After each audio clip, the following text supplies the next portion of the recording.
Mari kita berdoa, kasih karunia dan damai sejahtera dari Allah Bapa dan dari anaknya Tuhan Yesus Kristus menyertai kamu sekalian. Amin.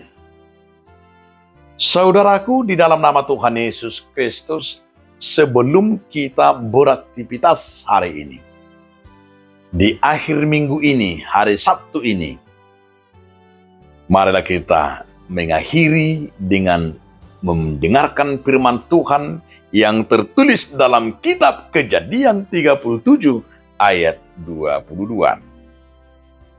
Lalu kata Ruben kepada mereka, "Janganlah tumpahkan darah, lemparkanlah dia ke dalam sumur yang ada di padang gurun ini, tetapi janganlah apa-apakan dia."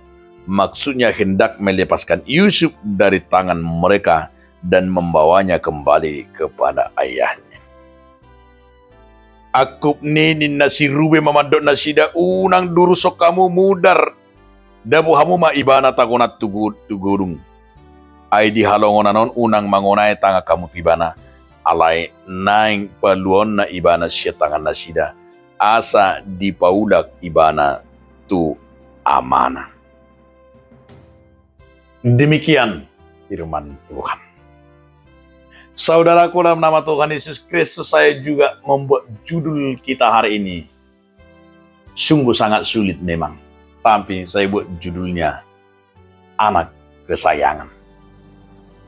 Karena rasa sayang oleh orang tua terhadap anaknya yang kita lihat dalam nats ini. Yusuf yang begitu disayangi oleh orang tuanya Yakub. Karena terlihat itu Allah membuktikan hubungan dan membuktikan kesayangannya, ada timbul kebencian daripada saudara-saudaranya. Maka saya agak sulit untuk membuat tema ini. Tapi itu kita lihat, kebencian itu dari saudara-saudaranya menimbulkan, kebencian menimbulkan, yaitu mau merencanakan kejahatan supaya adiknya Yusuf dibunuh. Tapi kita melihat di sini Ruben berkata, janganlah kita bunuh. Lebih bagus kita jatuhkan, lebih bagus kita masukkan, kita lemparkan ke dalam sumur yang dalam ini.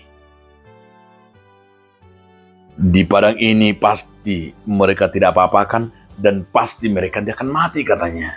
Supaya tangan kita jangan berlumur darah. Tapi ada rencana yang kita luar di situ.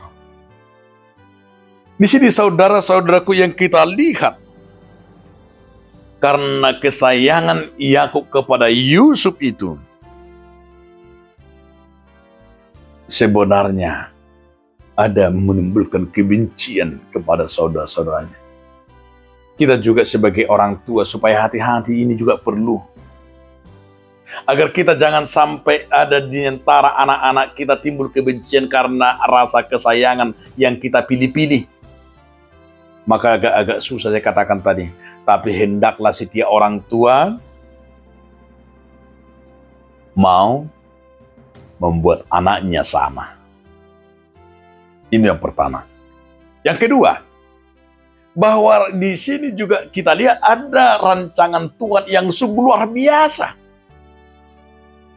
Rancangan yang tidak pernah dipikirkan oleh manusia.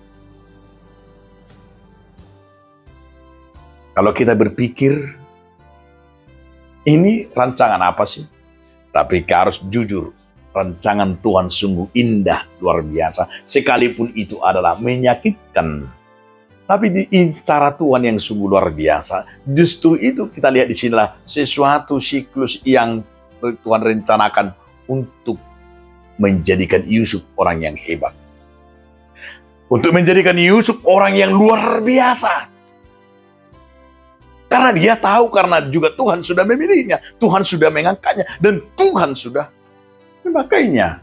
Tapi kita akan melihat siklus rancangan itu tidak pernah masuk akal manusia yang begitu susah Kalaupun kita memikirkan ini adalah rancangan yang tidak masuk akal. Tapi itu yang kita harus imani dalam hidup ini, saudara-saudaraku. Rancangan Tuhan itu jauh dari apa yang kita pikirkan terhadap rancangan Tuhan terhadap kita. Bahkan rancangan di sini rancangan untuk membunuh, rancangan untuk mematikan yang dipakai oleh saudara-saudara Yusuf. Tapi Tuhan memakai Ruben. Itu hebat. Dan kita akan lihat di endingnya. Di endingnya kita tahu Yusuf itulah orang nomor 2 di Mesir. Ini juga yang kita harus lihat. Ini yang kita harus yakini, rancangan Tuhan itu yang sungguh luar biasa. Oleh karena itu saudara-saudara, apa yang mau disampaikan firman ini? Yang mau disampaikan firman ini bagi kita adalah agar kita berserah kepada Tuhan. Rancangan Tuhan itu sungguh luar biasa. Maka Tuhan akan membuat berbagai rancangan. Tuhan akan memakai rancangannya terhadap orang yang percaya, terhadap diri kita sendiri. Tapi imanilah rancangan Tuhan itu dalam setiap tindakan. Yang terakhir adalah supaya kita sebagai anak kesayangan, bahwa Tuhan akan memakai kita. Dan dunia ini, walaupun banyak dunia ini yang mau menghambat, dan yang mau membunuh, yang mau melakukan apapun. Tapi jika Tuhan tidak berkenan, Tuhan melakukan banyak perkara besar. Karena itu serahkanlah kepada Tuhan segala hidupmu dan cita-citamu. Biarlah Tuhan yang berkenan. Biarlah Tuhan yang memberkati. Dan biarlah Tuhan yang membuat kita sesuai dengan kehendaknya. Amin. Terima kasih Tuhan atas firman hari ini. Amin.